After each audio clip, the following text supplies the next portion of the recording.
اعوذ باللہ من الشیطان الرجیم بسم اللہ الرحمن الرحیم۔ پیارے دوستو، جب کفار مکہ نے ایمان والوں کا جینا دوبر کر دیا تو حضور اکرم صلی اللہ علیہ وسلم نے اپنے ساتھیوں سے فرمایا، حبشہ چلے جاؤ، وہاں کا بادشاہ انصاف پسند ہے، وہ کسی پر ظلم نہیں کرتا، نہ ظلم کو پسند کرتا ہے۔ اس سرزمین پر اس وقت تک رہو جب تک اللہ تمہاری مصیبت رفع کرنے کی کوئی صورت پیدا نہ کر دے۔ اللہ کے پیارے نبی صلی اللہ علیہ وسلم کے مشورے پر 15 آدمی حبشہ چلے گئے، یہاں تک کہ کل تعداد 83 مرد اور 18 عورتوں تک پہنچ گئی۔ کفار قریش خاموش نہ رہے۔ قریش نے فیصلہ کیا کہ مسلمانوں کو حبشہ سے نکلوا دیا جائے۔ چنانچہ اس مقصد کو پورا کرنے کے لیے ایک وفد شکایت لے کے حبشہ کے بادشاہ کے وفد نے بادشاہ سے کہا، ان باغیوں کو ہمارے حوالے کر دو تاکہ ہم انہیں سزا دے سکیں۔ بادشاہ نے پوچھا، ان کا قصور کیا ہے؟ کفار نے بتایا، انہوں نے اپنے باپ دادا کے مذہب کو چھوڑ کر نیا مذہب اپنا لیا ہے، یہ سب سے بڑا جرم ہے۔ بادشاہ نے مسلمانوں کو دربار میں حاضر کیا اور ساری صورتحال کو تفصیل سے پوچھا۔ مسلمانوں کی طرف سے حضرت جعفر طیار رضی اللہ تعالیٰ عنہ نے فرمایا، ہم سب گناہوں میں مبتلا ہو چکے تھے، زمین اور آسمان کے پیدا کرنے والے خدا کو چھوڑ کر بے شمار خدا بنا رکھے تھے، یعنی بتوں کی پوجا کرتے تھے، پڑوسیوں پر ظلم کرتے تھے، جو طاقتور تھے وہ کمزور پہ ظلم ڈھاتے تھے اور انہیں خوفزدہ کرتے تھے، لوٹ مار کرتے تھے، یہاں تک کہ ہم میں ایک شخص پیدا ہوا جس کی گواہی دوست اور دشمن سبھی دیتے ہیں۔ قوم نے اس کو محمد الامین کا لقب دیا۔ انہوں نے ہم کو حق کی طرف بلایا، توحید کا سبق سکھایا۔ انہوں نے ہمیں سچ بولنے پر پڑوسیوں اور کمزور کے ساتھ حسن سلوک سے پیش آنے کے لیے کہا، قتل کرنے کو جرم ٹھہرایا، جھوٹ بولنے والے اور یتیم کا مال کھانے والے کو اللہ کے عذاب سے ڈرایا، نماز قائم کرنے اور زکوٰۃ دینے کی نصیحت کی۔ ان کی سچائی پر ہم سب ایمان لے آئے اور برے کاموں کو چھوڑ دیا، جس پر ہماری قوم ہماری جان کی دشمن بن گئی۔ ہماری قوم چاہتی ہے کہ ہم سیدھے راستے پر نہ چلیں بلکہ برائی کی طرف لوٹ آئیں۔ بادشاہ نے حضرت جعفر طیار رضی اللہ تعالیٰ عنہ کی صداقت بری تقریر سن کر ان کو اور ان کے ساتھیوں کو دشمن کے حوالے کرنے سے انکار کر دیا اور کہا، اللہ تعالیٰ کا جو کلام تمہارے پیغمبر پر نازل ہوا ہو اس میں سے کچھ حصہ سناؤ۔ حضرت جعفر طیار رضی اللہ تعالیٰ عنہ نے سورہ مریم کی چند آیتیں پڑھی جن میں حضرت عیسیٰ علیہ السلام کے پیدا ہونے اور ان کی زندگی کے واقعات کا ذکر ہے۔ ان آیتوں کو سن کر بادشاہ بے حد متاثر ہوا اور رو پڑا اور کہنے لگا، خدا کی قسم یہ کلام سچا ہے۔ مسلمانوں میں کچھ لوگ حبشہ ہجرت کر گئے اور رہ جانے والوں میں حضرت ابوبکر صدیق اور حضرت علی تھے۔ مسلمانوں کو پکڑ کر لانے کے لیے جو وفد حبشہ گیا تھا وہ ناکام واپس آ گیا۔ اس ناکامی پر قریش بھڑک گیا۔ پھر سب نے ایک ترکیب سوچی، کیوں نہ محمد صلی اللہ علیہ وسلم کو قتل کر دیا جائے، نہ وہ زندہ رہیں گے نہ ہمارے بتوں کے خلاف کوئی تبلیغ کر سکے گا۔ آپس میں اصلاح اور مشورہ ہونے پر طے پایا کہ اس کام کے لیے ہر قبیلے کو شریک کیا جائے تاکہ بعد میں کوئی قبیلہ کسی سے بدلہ نہ لے سکے۔ چنانچہ ایک رات منصوبے کے تحت ہر قبیلے کے ایک آدمی کو لیا گیا اور آپ صلی اللہ علیہ وسلم کے گھر کو چاروں طرف سے گھیرا ڈال کر آپ صلی اللہ علیہ وسلم کا باہر نکلنے کا انتظار کرنے لگے۔ اللہ تعالیٰ نے دشمن کے خطرناک ارادے سے آپ صلی اللہ علیہ وسلم کو آگاہ کر دیا۔ آپ صلی اللہ علیہ وسلم نے حضرت علی رضی اللہ تعالیٰ عنہ کو لٹا دیا۔ ہدایت کی جن کی امانتیں ہیں وہ تمہارے حوالے کر رہا ہوں، ان کو لوٹا دینا۔ آپ صلی اللہ علیہ وسلم باہر نکلے، دیکھا کہ دشمن طاق میں بیٹھے ہوئے۔ آپ صلی اللہ علیہ وسلم نے ایک مٹھی میں مٹی اٹھائی اور آیت پڑھ کر ان کی طرف پھینک دی۔ دشمن اور آپ صلی اللہ علیہ وسلم کے درمیان ایک پردہ حائل ہو گیا۔ آپ صلی اللہ علیہ وسلم دشمن کی نظر سے اوجھل ہو گئے۔ آپ صلی اللہ علیہ وسلم حضرت ابوبکر صدیق کو اپنے ہمراہ لے کر غار ثور تک پہنچ گئے۔ غار ثور کے اندر 3 دن گزار کر چوتھے دن مدینہ روانہ ہوئے۔ مکہ چھوڑنے کے دوران آپ صلی اللہ علیہ وسلم بہت رنجیدہ ہوئے اور اس وقت وحی نازل ہوئی جس اللہ نے آپ صلی اللہ علیہ وسلم پر قرآن نازل فرمایا، وہ آپ کو دوبارہ پہلی جگہ لانے والا ہے۔ کہہ دیجئے کہ میرا رب اسے بخوبی جانتا ہے جو ہدایت لایا اور اسے بھی جو کھلی گمراہی میں ہے۔ سورہ قصص آیت نمبر 85۔ مدینہ جاتے ہوئے مقام قباء میں ٹھہرے اور یہاں پر ایک مسجد تعمیر کی۔ قباء سے آپ صلی اللہ علیہ وسلم یثرب پہنچے۔ دراصل مدینہ کا قدیم نام یثرب تھا۔ جب آپ صلی اللہ علیہ وسلم شہر کے اندر داخل ہوئے تو وہاں کے باشندوں نے آپ صلی اللہ علیہ وسلم کا شاندار استقبال کیا۔ لوگ گھروں کی چھتوں پر آپ صلی اللہ علیہ وسلم کا نظارہ کرنے لگے۔ بچے اور بچیاں نے ڈف بجا کر آپ صلی اللہ علیہ وسلم کی تعریف میں اشعار پڑھے۔ ہر طرف آوازیں آ رہی تھی، صادق آ رہے ہیں، امین آ رہے ہیں۔ لوگوں نے یثرب کا نام مدینہ النبی رکھ دیا، یعنی نبی کا شہر۔ آپ صلی اللہ علیہ وسلم اونٹنی پر بیٹھے ہوئے تھے۔ اونٹنی حضرت ابو ایوب انصاری رضی اللہ تعالیٰ عنہ کے گھر کے سامنے ٹھہر گئی۔ آپ صلی اللہ علیہ وسلم نے حضرت ابو ایوب انصاری کے گھر میں قیام کیا۔ مسلمان مکہ سے مدینہ آنے لگے تو آن حضرت صلی اللہ علیہ وسلم نے مدینے کے انصار اور مکہ کے مہاجرین کے درمیان بھائی چارہ قائم کر دیا، یعنی ہر ایک کو دوسرے کا بھائی بنا دیا۔ آپ صلی اللہ علیہ وسلم کی آمد سے مدینے میں مختلف قبائل کے درمیان لڑائی جھگڑے ہوا کرتے تھے، خصوصاً قبیلہ اوس اور قبیلہ خزرج آپس میں سخت دشمن تھے۔ صلی اللہ علیہ وسلم کی مدینے کی آمد کے بعد یہ دونوں قبیلے پرانی دشمنی بھول گئے اور آپس میں بھائی بن گئے۔ مدینے کی حفاظت کے لیے آپ صلی اللہ علیہ وسلم نے غیر مسلم کو اپنے ساتھ ملا لیا اور ایک معاہدہ بھی کیا، اس لیے کہ دشمنوں کی طرف سے خطرہ لاحق تھا۔ آپ صلی اللہ علیہ وسلم نے صحابہ کرام کو منظم کیا، پھر ایک جماعت تیار کی جس کی تعریف اللہ نے اس طرح کی: محمد صلی اللہ علیہ وسلم اللہ کے رسول ہیں اور جو ان کے ساتھ ہے وہ کافروں کے مقابلے کے لیے سخت ہیں، وہ آپس میں رحم کرنے والے اور رکوع کرتے ہیں اور وہ اپنے رب کا فضل اور رضا چاہتے ہیں۔ ان کی نشانیاں ان کے چہروں پر سجدوں کے اثر سے ظاہر ہے۔ آپس میں امن و ایمان سے رہنے کے لیے مسلمان اور کفار قریش کے درمیان صلح حدیبیہ کے نام سے 10 سالہ معاہدہ ہوا۔ معاہدے میں اس شرط کو رکھا گیا کہ عرب قبائل میں سے کوئی بھی قبیلے پر اس بات پر آزاد ہوگا کہ وہ مسلمانوں کا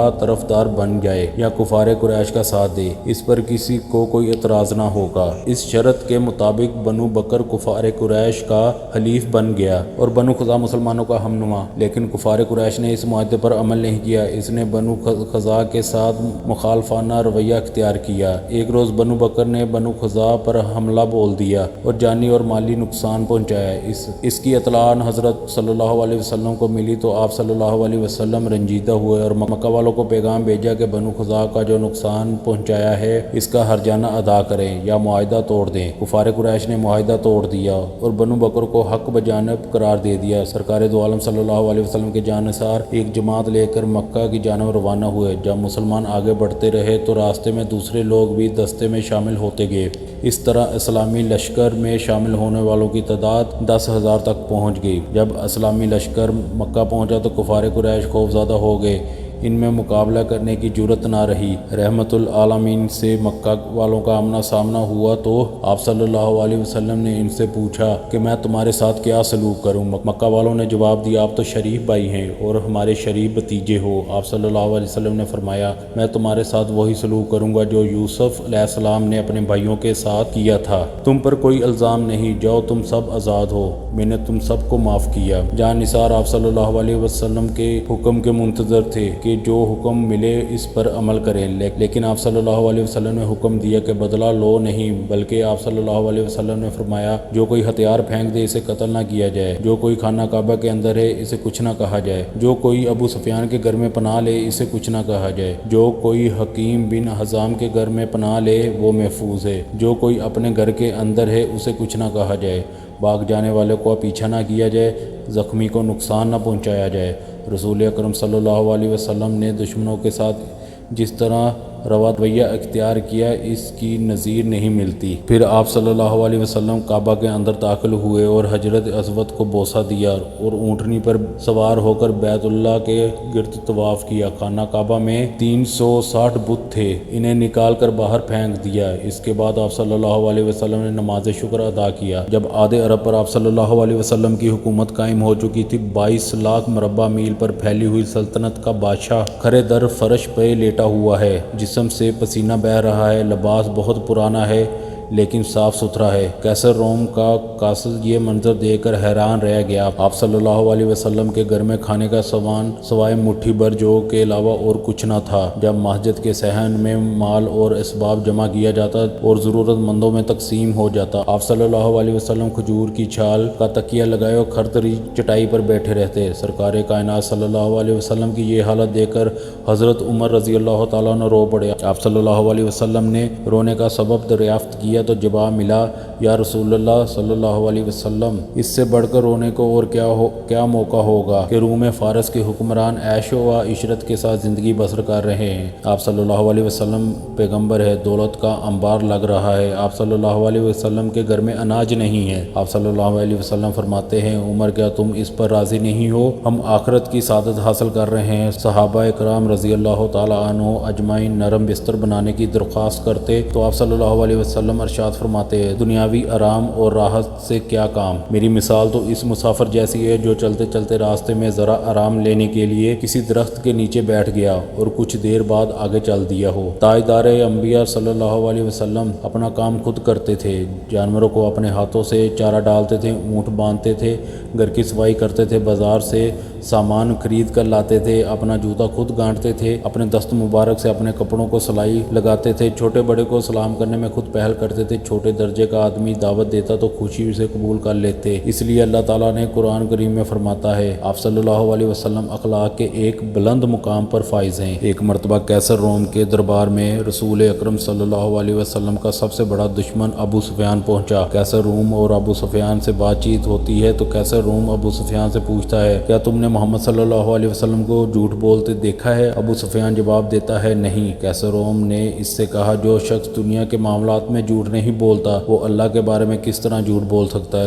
رسول اکرم صلی اللہ علیہ وسلم کی صداقت کی یہ آخری گواہی تھی۔ حجۃ الوداع کے موقع پر حج کے لیے مدینہ روانہ ہوئے تو 5 ذی الحج کو مکہ معظمہ پہنچے اور 9 ذی الحجہ کو جمعہ کے دن عرفات کے میدان میں تقریباً 1 لاکھ سے زائد صحابہ کرام کے سامنے خطبہ ارشاد فرمایا ہے، اے لوگو، اللہ فرماتا ہے، ہم نے تمہیں ایک مرد اور ایک عورت سے پیدا کیا تو تمہارے خاندان اور قبیلے بنائے تاکہ تم ایک دوسرے کو پہچانو۔ بلا شبہ اللہ کے نزدیک قابل تکریم وہ ہے جو سب سے زیادہ پرہیزگار ہے۔ تمام تعریفیں اللہ کے لیے ہیں، ہم اسی کی حمد کرتے ہیں اور اسی سے مدد طلب کرتے ہیں اور اپنے گناہوں کی معافی چاہتے ہیں۔ میں اعلان کرتا ہوں، محمد صلی اللہ علیہ وسلم اللہ کا بندہ اور رسول ہے۔ آپ صلی اللہ علیہ وسلم نے فرمایا، میرا خیال ہے آج کے بعد تم سے اس مقام پر ملاقات نہ ہو سکے گی۔ لوگو، تمہارا خون، تمہارا مال ایک دوسرے پر حرام کر دیے گئے ہیں، تمہیں عنقریب اللہ کے سامنے حاضر ہونا ہے، خبردار میرے بعد گمراہ نہ ہو جانا۔ آپ صلی اللہ علیہ وسلم نے فرمایا، زمانہ جاہلیت کی ہر رسم کو میں اپنے قدموں تلے پامال کرتا ہوں۔ اے لوگو، تمہاری جان، تمہارے مال اور تمہاری آبرو ایک دوسرے کے لیے قیامت تک اتنی ہی مقدس اور قابل احترام ہے جتنا یہ دن یوم عرفہ، یہ مہینہ ماہ ذی الحجہ اور یہ شہر مکہ۔ اے لوگو، ہر مسلمان دوسرے مسلمان کا بھائی ہے، کسی مسلمان کو اپنے بھائی کا مال بغیر اس کی مرضی کے لینا جائز نہیں۔ میرے بعد گمراہ نہ ہو جانا کہ ایک دوسرے کی گردن مارنے لگو۔ آپ صلی اللہ علیہ وسلم نے فرمایا، کسی عربی کو اجمی پر، کسی اجمی کو عربی پر کوئی برتری نہیں، نہ کسی کالے کو گورے پر اور نہ کسی گورے کو کالے پر برتری ہے۔ تم سب آدم کی اولاد ہو، آدم مٹی سے پیدا کیے گئے، میرے بعد نہ کوئی نبی آئے گا، نہ کوئی امت، نہ کوئی کتاب۔ میں تمہارے لیے قرآن چھوڑے جا رہا ہوں، اسے مضبوطی سے تھامے رکھنا۔ تم اپنے رب کی عبادت کرتے رہو، 5 وقتہ نمازوں کی پابندی کرو اور ماہ رمضان کے روزے رکھو، زکوٰۃ خوشی سے ادا کرو، اپنے امیر کی اطاعت کرو، تم جنت میں داخل ہو جاؤ گے۔ جو تمہارے غلام ہیں ان کے حق میں انصاف کرو،